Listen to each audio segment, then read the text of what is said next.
Shipping history में ऐसा बहुत दफ़ा हुआ है कि रात के वक्त वीरान समंदर में सफ़र करती शिप को अपने से कुछ फासले पर एक शिप दिखाई देती है जो हरकत करने की बजाय एक ही जगह पर ठहरी रहती है और इसे सिग्नल्स भेजने पर इस शिप से कोई जवाब भी नहीं आता।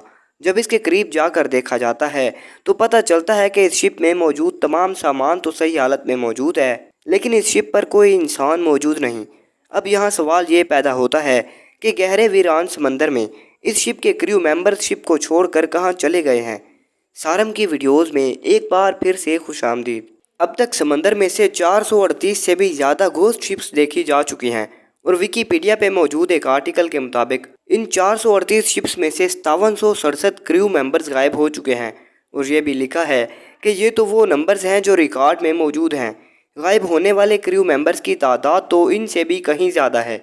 घोस्ट शिप्स की इस मिस्ट्री का आगाज 17वीं सेंचुरी में हुआ जब एसवी सीबर्ग नामी एक शिप रोड आइलैंड के इलाकों में देखी गई थी। ये वो पहली घोस्ट शिप थी जिसका तमाम सामान तो मौजूद था, लेकिन इसके क्रू मेंबर्स का कहीं नामो निशान नहीं था। यहाँ तक कि इस शिप की गैलरी में काफ़ी भी गर्म हालत में मौजूद थी। शिप को देखकर ऐसा लग रहा था कि उसे कैप्टन और क्रू ने इमरजेंसी की हालत में छोड़ा था। लेकिन हैरान कर देने वाली बात तो ये थी कि इस शिप पर किसी किस्म का ऐसा निशान मौजूद नहीं था जो किसी हादसे की तरफ इशारा करता। और सबसे बड़ी बात कि शिप को छोड़कर जाने वाले क्रू मेंबर्स इस वक्त कहाँ थे। इस वक्त तो इस शिप की कहानी पर किसी ने कोई ख़ास तवज्जो ना दी, लेकिन फिर साल 1872 में एक खौफनाक हादसा पेश आया जब एक शिप को अटलांटिक ओशन के बीचों बीच अकेले खड़े देखा गया। ये 7 नवंबर 1872 का दिन था जब मैरी सेलेस्टी नामी एक शिप ने न्यूयॉर्क से इटली के शहर जिनोवा का सफ़र शुरू किया। इस शिप पर 10 लोग सवार थे, जिनमें शिप की कैप्टन ब्रिग्स, उनकी वाइफ और उनकी 2 साला बेटी समेत 7 क्रू मेंबर्स शामिल थे। क्रू मेंबर्स के अलावा शिप में 1700 अल्कोहल बैरल्स भी मौजूद थे जिन्हें इस शिप ने अटलांटिक ओशन से गुजरकर जेनोआ डिलीवर करना था। सेलेस्टी के न्यूयॉर्क से निकलने के 10 दिन बाद एक और शिप ने अटलांटिक ओशन के रास्ते जिब्राल्टर के लिए सफ़र शुरू किया। इस शिप का नाम डी ग्रेटिया था, जो अपना सफ़र शुरू करने के 17 दिन बाद 5 दिसंबर 1872 को एजोर्स आइलैंड से 740 किलोमीटर दूर पहुंची थी कि उसे दूर समंदर में एक शिप खड़ी दिखाई दी जो बिल्कुल अपनी जगह साकत खड़ी थी। कैप्टन ने इस शिप को कई सिग्नल्स भेजे, लेकिन कोई जवाब ना आया। जब ये लोग कैप्टन के कहने पर इस शिप के करीब पहुंचे तो उन्हें पता चला कि वो शिप कोई और नहीं बल्कि मैरी सेलेस्टी थी, जिसे न्यूयॉर्क से निकले 28 दिन हो चुके थे। कैप्टन ने अपने शिप के क्रू मेंबर्स को इस शिप पर भेजा और जो कुछ उन्होंने इस शिप पर देखा इसने उनके होश उड़ा दिए। गहरे समंदर के इस हिस्से में जहां नीले आसमान और गहरे पानी के अलावा कुछ नजर नहीं आता था, मैरी सेलेस्टी शिप में कोई क्रू मेंबर मौजूद नहीं था, लेकिन उनका सारा सामान, खाना पीना, यहाँ तक कि कार्गो भी सही हालत में मौजूद था। इस बात ने डी ग्रेटिया के कैप्टन को परेशान कर दिया।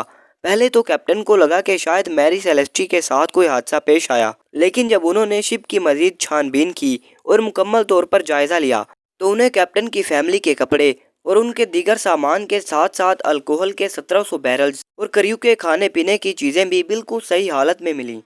इसके अलावा डी ग्रेटिया के कैप्टन को मैरी सेलेस्टी के कैप्टन के रूम से एक लॉग बुक भी मिली, जिनमें पुराने वक्तों में कैप्टन अपनी लोकेशन और डेट नोट किया करते थे। इस लॉग बुक में आखिरी की जाने वाली एंट्री 25 नवंबर सुबह 8 बजे की थी, यानी मैरी सेलेस्टी जब समंदर में मिली थी तो वो उससे 10 दिन पहले से ही अटलांटिक ओशन में वीरान खड़ी थी। शिप पर मजीद इन्वेस्टिगेशन के बाद कैप्टन ने नोटिस किया कि शिप पर लाइफ बोट्स मौजूद ही नहीं, जिसका मतलब था कि ज़रूर इस शिप के साथ कोई वाक़या पेश आया, जिसके बाद सब लोग अपनी जान बचाने के लिए लाइफ बोट्स पर सवार होकर कहीं चले गए थे। रिसर्च के दौरान मैरी सेलेस्टी के कैप्टन की तलवार भी बेड के नीचे से अनटच्ड हालत में मिली थी, जिसका मतलब था कि इन पर कोई हमला वगैरह नहीं हुआ। इसके साथ साथ शिप के निचले हिस्से में जगह जगह पानी खड़ा था, लेकिन वो इतना ज़्यादा ना था कि शिप को नुकसान पहुंचा सकता। जब डी ग्रेटिया के कैप्टन को किसी बात की समझ ना आई तो इन्होंने शिप को अपने साथ ले जाने का फैसला किया, इस उम्मीद के साथ कि उन्हें उसके बदले कुछ इनाम मिलेगा, क्योंकि आईएस लॉ के मुताबिक अगर कोई किसी शिप को समंदर से रेस्क्यू करता है तो उसे शिप की वैल्यू के मुताबिक रिवॉर्ड दिया जाता है।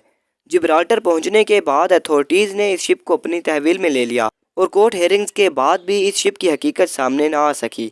लेकिन इसी दौरान मैरी सेलेस्टी के बारे में ऐसे सच सामने आए जो बेहद खौफनाक थे। 1861 में जब इस शिप को बनाया गया था तो इसे द अमेज़न का नाम दिया गया, जब ये शिप अपने पहले सफ़र पर निकली तो इसके कैप्टन की अचानक तबीयत खराब हुई और उसकी डेथ हो गई। इसके बाद इस शिप को किसी और कंपनी ने खरीद लिया, लेकिन अपने दूसरे सफ़र में भी इस शिप की एक और शिप से टक्कर हो गई जो बुरी तरह तबाह होकर समंदर में डूब गई। इसके बाद कई ऐसे हादसात इस शिप के साथ पेश आते रहे और फिर चंद साल बाद एक और कंपनी ने इसे खरीद लिया, जिसके ओनर ने इसे मैरी सेलेस्टी का नाम दिया। जब इस शिप की मिस्ट्री हल ना हो सकी तो लोगों ने इसके बारे में अपनी अपनी कहानियां बनाना शुरू कर दी। कुछ लोगों का कहना था कि एलियंस इस शिप में से तमाम लोगों को अपने साथ ले गए थे। कुछ लोगों का कहना था कि किसी समुद्री मखलूक ने इस शिप पर हमला करके तमाम क्रू मेंबर्स को मार दिया था। मैरी सेलेस्टी की मिस्ट्री को हल करने की बहुत कोशिश की गई। कुछ लोगों ने तो ये भी कहा कि डी ग्रेटिया के कैप्टन ने ही इनाम की लालच में आकर मैरी सेलेस्टी के क्रू को मारा था, लेकिन इसका भी अभी तक कोई सबूत नहीं मिल सका। जबकि बाद लोगों के मुताबिक इस दिन शायद कोई खतरनाक समुद्री तूफान आया होगा, जिसकी वजह से क्रू ने जान बचाने के लिए लाइफ बोट्स का सहारा लिया और वो सब लाइफ बोट समेत समंदर में डूब गए। लेकिन अगर ऐसा होता तो शिप पर मौजूद बकिया सामान अपनी सही हालत में मौजूद ना होता। तब से लेकर आज तक मैरी सेलेस्टी की कहानी एक मिस्ट्री बनी हुई है। मैरी सेलेस्टी के अलावा एक और शिप एसएस बचीमो की मिस्ट्री ने भी दुनिया को हैरान किया हुआ है। ये शिप 1931 में अलास्का के करीब बर्फ में फंस गई थी, लेकिन इसे वहां से निकाल लिया गया और ये फिर से अपने सफर पर रवाना हुई। लेकिन कुछ दिन बाद ही ये फिर से बर्फ में फंस गई। ये जिस बर्फ में फंसी थी उसे पैक बर्फ कहा जाता है। ये ऐसी बर्फ होती है जिसमें जब कोई शिप फंसता है तो ये उसे चारों तरफ से घेर लेती है, जिसके बाद वो शिप ना तो आगे बढ़ सकता है और ना ही पीछे हट सकता है। जब दूसरी बार ये शिप बर्फ में फंसी तो इसके क्रू ने इसे वहीं छोड़कर जाने का फैसला किया, लेकिन अगले ही दिन जब क्रू वापस आया तो ये जहाज वहां से गायब हो चुका था और वहां से 45 मील दूर जा चुका था। जब इस शिप के क्रू ने इसे ढूंढा तो मालूम पड़ा कि ये फिर से बर्फ के अंदर फंसा हुआ था और इस बार ये इस बुरी हालत में फंस गया था कि इसे वापस फ्री करना बिल्कुल इम्पॉसिबल था। आखिरकार इसे वहीं खाली करके अबॉन्डन कर दिया गया। लेकिन हैरानी की बात तो तब हुई जब ये शिप वहां से खुद ब खुद फ्री हो गया और 38 साल तक समंदर में जगह जगह नजर आता रहा।